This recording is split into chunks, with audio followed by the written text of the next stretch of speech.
London Tonight. Our reporter meets the Braves.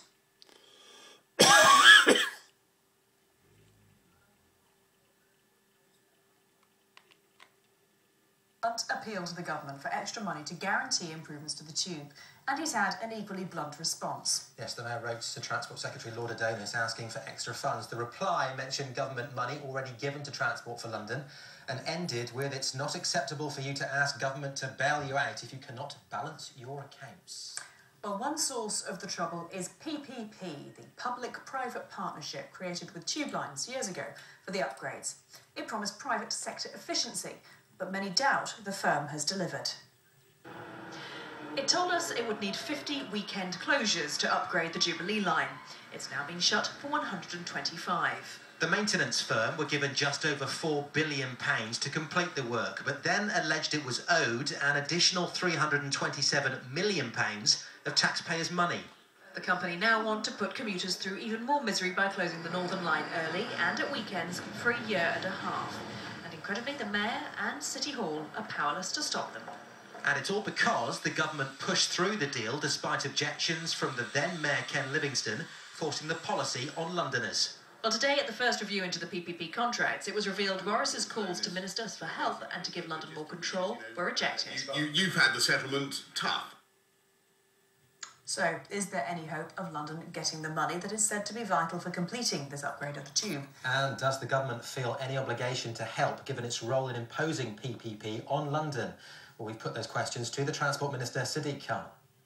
Well, look, what I think is unwise is if anybody uses London or Londoners as a political football, and I think the Mayor is in danger of doing this. If you look at the recent past, never before has London received more funding from central government for transport than in recent years. Just last year, the amount of monies London received was almost £3 billion.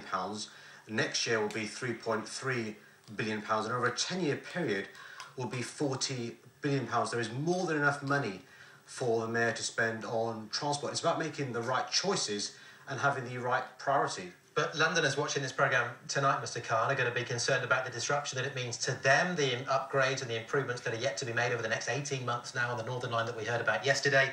Watching this, they're going to be worried about when their service is going to get better. What can you tell them tonight? Well, they've got every reason to be worried if the Mayor's priorities are wrong. You have a position whereby the Mayor has decided... So the Mayor's fault? Well, one of the downsides of devolution is you take responsibility when things go wrong, Matt. When things go well, you can jump in front of the cameras and jump up and down and say how wonderful you are.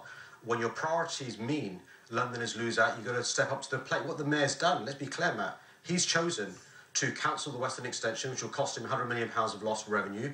He's chosen to cancel the decision to increase the congestion charge for gas customers, costing another £100 million. He's chosen to cancel the Bentley buses, costing another £70 million. So he's made these choices and Londoners are paying the price. The issue surely here, though, is that Tube Lines, as the company who are running the tube, have not fulfilled the obligations. They're not doing their job properly. They promise one thing, they don't deliver. They say it's going to cost one figure, it costs considerably more. And yet Londoners are powerless to do anything about that because of the terms of the public-private partnership, which was imposed upon London. No, it's just not correct. What the position is there's a mechanism in place called the arbiter. Chris Bolt's job is to act as an arbiter. So the Mayor of London, TfL, say the cost of the contract is £4 billion. Tube Lines say the figure is much higher. The arbiter decides what is the correct price. He looks at all the evidence. And what's not sensible is for TfL to use the media outlets to try and negotiate with the arbiter. The arbiter will decide based upon the evidence, not how wonderful the Mayor is at using the press to argue his case. And that was the Transport Minister, Sadiq Khan, there talking to us a little bit earlier. Right, let's get some more of tonight's news now.